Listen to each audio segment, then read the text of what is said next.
Russia's efforts to seize Ukraine still continue. However, Russia has not been successful so far. The city of Severodonetsk fell into the hands of Russia in the past months. This city had been Russia's main target for weeks. Although the continuous bombardment and air attacks in the city continue to increase, the Ukrainian front has recently entered into a heroic struggle in this section as well and neutralized many missiles with air defense systems. The Russian dominance in the city, which has continued since May, is slowly losing its resistance against the Ukrainian troops.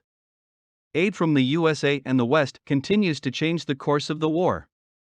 In this section, it is among the latest news that the Russian front has suffered a lot of casualties recently. The Ukrainian side conveyed the information that its heroic struggle is about to come to an end with the help of the aid.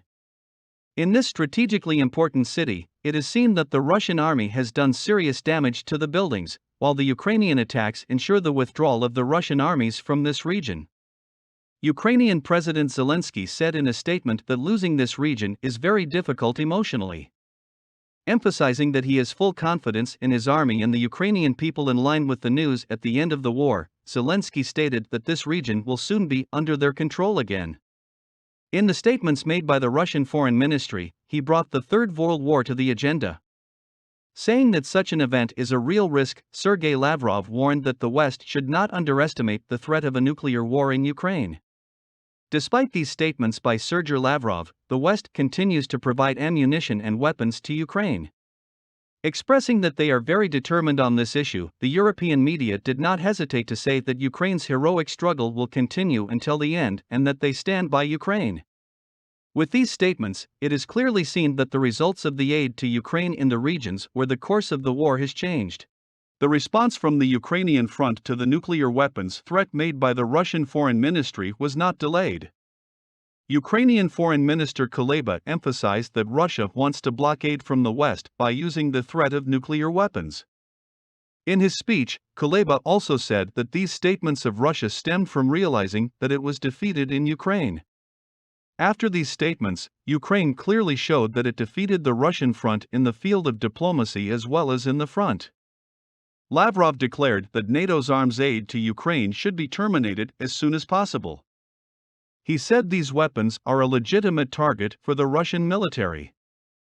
Ukrainian President Vladimir Zelensky stressed that fighting for the city of Severodonetsk is very important for the course of the war.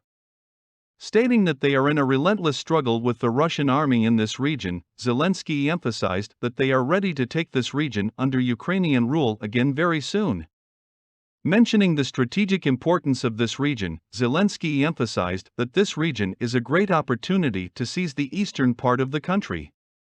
Zelensky, who clearly stated that he would head to the eastern side of the country without slowing down after the victory here, stated that the aid from the West and the unmanned aerial vehicles supplied from the Turkish front are of great importance for the victory in these regions.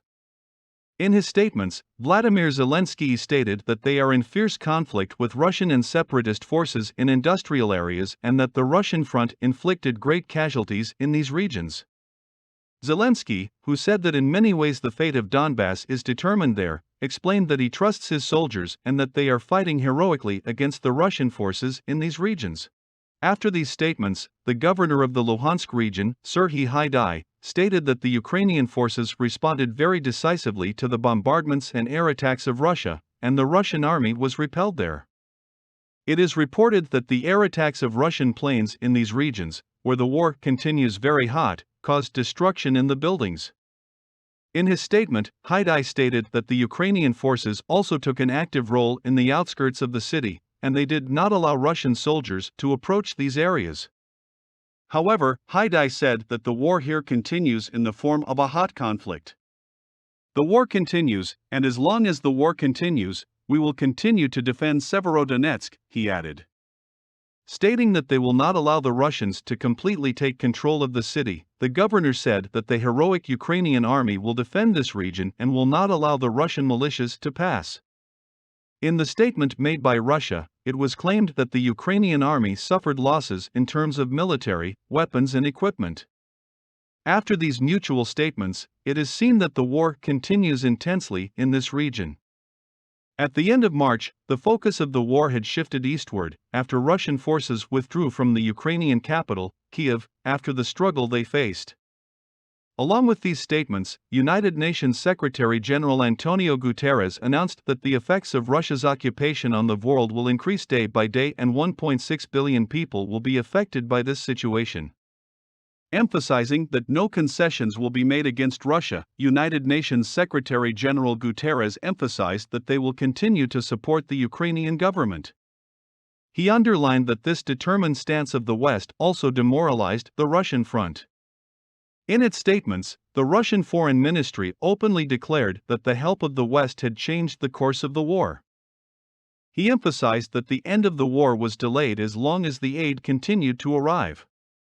Subsequently, the Ukrainian front declared that with the help they received from the West, they had a great defeat on the Russian front, and when the course of the war was considered, they could repel Russia from the eastern sides of Ukraine. Looking at the course of the war, the impact of this war on food security, energy and economic finance is systemic, severe and accelerating, Guterres said. Ngozi Okonjo-Iweala, Director General of the World Trade Organization, underlined that the food crisis could last for years without intervention. Expressing that the ongoing war between Russia and Ukraine will not pose a threat in terms of food security, the Russian front expressed that they acted sensitively on this issue. Following these statements, according to the news reflected in the Ukrainian media, Ukraine stated that they will not allow any threat to food security, that they are ready for a counterattack in any possible intervention to Russia, and that they will give the necessary response to Russia. Reminding that the previous food shipments have been successfully delivered, the Ukrainian front stated that they will give the necessary response in any future situation.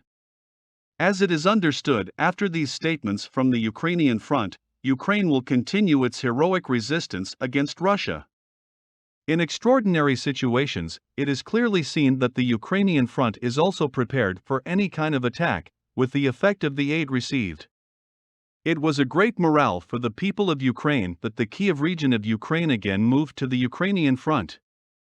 With the successful delivery of the food shipments and the resolute statements that followed, we can convey that the Ukrainian front is determined on this issue and insists on continuing its heroic resistance. Don't forget to like the video and subscribe to the channel before you end the video. You can find the latest and most powerful news from the